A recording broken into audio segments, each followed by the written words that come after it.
Hi friends, இது வந்து மலை அத்திப்பழங்க. நாங்கள் வயநாட்டில் ரெசார்ட்டில் வந்து இந்த நூற்றுக்கணக்கான அத்திப்பழம் இருந்ததுங்க. கிட்டத்தட்ட ஒரு 10 வருஷம் ஆன மரம். அதில் வந்து நல்லா கனிஞ்சிருக்கும். காயும் நம்மளுக்கு நல்ல மருத்துவ குணங்கள் தான். கனிஞ்ச பழமும் இந்த மாதிரி இருக்குங்க. இதுவும் நல்ல மருத்துவ குணங்கள் தான். நான் நிறைய பறிச்சுட்டு வந்தேன். இது வந்து ஹெல்த்துக்கு ரொம்ப ரொம்ப நல்லது. இதில் வந்து இன்னைக்கு சித்ரா பௌர்ணமி ஒரு பாயாசம் பண்ணுறதுக்காக தான் இப்போ இந்த கனிஞ்ச அத்திப்பழத்தை எடுத்து வச்சுருக்கேன். அதுக்கப்புறம் 1 கப்பு பால், அதே கப்பில் சர்க்கரை, நாட்டு சர்க்கரை எடுத்துருக்குறேங்க.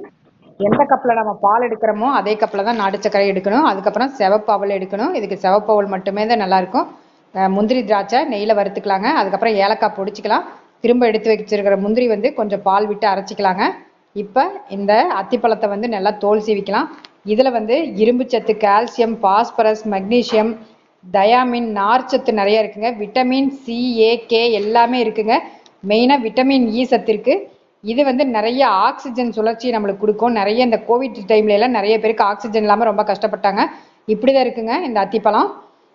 இந்த தோலை சீவிட்டு 2 போர்ஷன் 2 பக்கமும் கட் பண்ணிக்கலாம். இப்போ அந்த ஏலக்காயும் கொஞ்சமாக நாட்டு சக்கரையும் போட்டு பொடிச்சு இது தனியாக வச்சுக்கலாங்க. இது வந்து பித்தம் இருக்கிறவங்க நிறைய எடுக்கலாங்க. அது வந்து வேர்வை மூலமாக, அதாவது ஸ்வெட்டிங் மூலமாக எல்லாமே வெளியே வந்துடும். இப்போ இந்த ஏலக்காயும் நாட்டு சக்கரையும் வச்சு அரைச்சி எடுத்துட்டேங்க. இப்போ அதே மிக்சியில் கழுவ வேண்டாம்.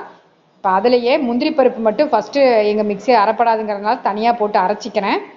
நாட்டு சக்கரை இருந்தால் பரவாயில்லைங்க, திரும்ப பாயாசத்துக்கு தான் யூஸ் பண்ணணும்.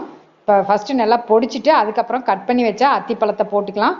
நான் கனிஞ்ச அத்திப்பழமாக கொஞ்சம் தனியாக எடுத்து வச்சுருக்கேன் கட் பண்ணி, ஏன்னா லாஸ்ட்டாக பாயாசத்துக்கு போடணும். இப்போ இந்த அத்திப்பழத்தெல்லாம் போட்டு கொஞ்சமாக பால் விட்டு நல்லா நைஸாக அரைச்சி எடுத்துடணும்.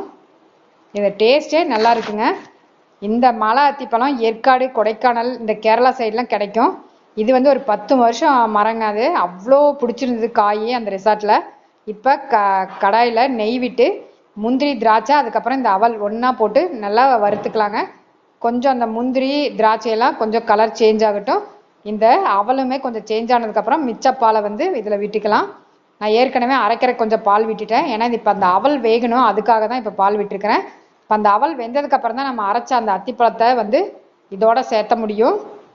இது வந்து நிறைய இந்த ரத்த சோகை இருக்கிறவங்க எடுக்கலாம். ஹீமோக்ளோபின் லெவல் வந்து நல்லா கூடும்.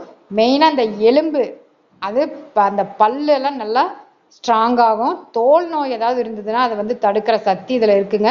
மெயினாக சுகர் பேஷண்ட், ஹார்ட் பேஷண்ட் எல்லாம் நிறைய எடுக்கலாம். இப்போ அந்த அரைச்ச விழுதை வந்து இதில் வந்து சேர்த்தியாச்சு. இப்போ அவல் வந்து வெந்துருச்சு. அவல் வெந்ததுக்கு அப்புறம் தான் சேர்த்தணும். இப்போ இதுவுமே நம்மளுக்கு இந்த பழமும் நல்லா வெந்துடணும். அதுக்கப்புறம் தான் நான் நாட்டு சக்கரை சேர்த்த போகிறேன்.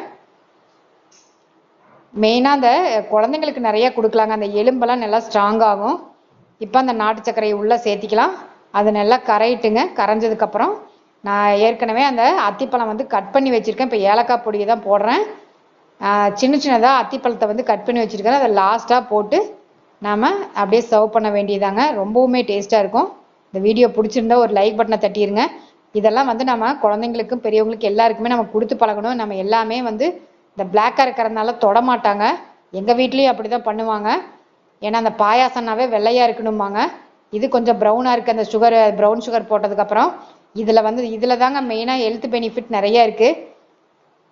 இந்த மாதிரி குழந்தைங்களுக்கு இந்த சம்மர் சீசன்லாம் செஞ்சு கொடுங்க. இது வந்து இந்த சம்மர் சீசன்லாம் நம்மளுக்கு வந்து தாராளமாக இந்த அத்திப்பழம் நிறைய கிடைக்கும். இந்த மாதிரி பண்ணி கொடுங்க. நல்லா ஆரோக்கியமான ஒரு பாயாசம் தான் பண்ணியிருக்கிறேங்க. அது இல்லாமல் இன்றைக்கி சுவாமிக்கு நெய்வேத்தியத்துக்கு இதுதான் நான் வந்து இன்றைக்கி சித்ரா பௌர்ணமிக்கு பண்ணி வச்சுருக்கிறேங்க. இந்த மாதிரி நல்லா இந்த மாதிரி கிடச்சதுன்னா நீங்கள் எடுத்து இந்த மாதிரி இதில் ஜாம் எல்லாம் பண்ணலாங்க.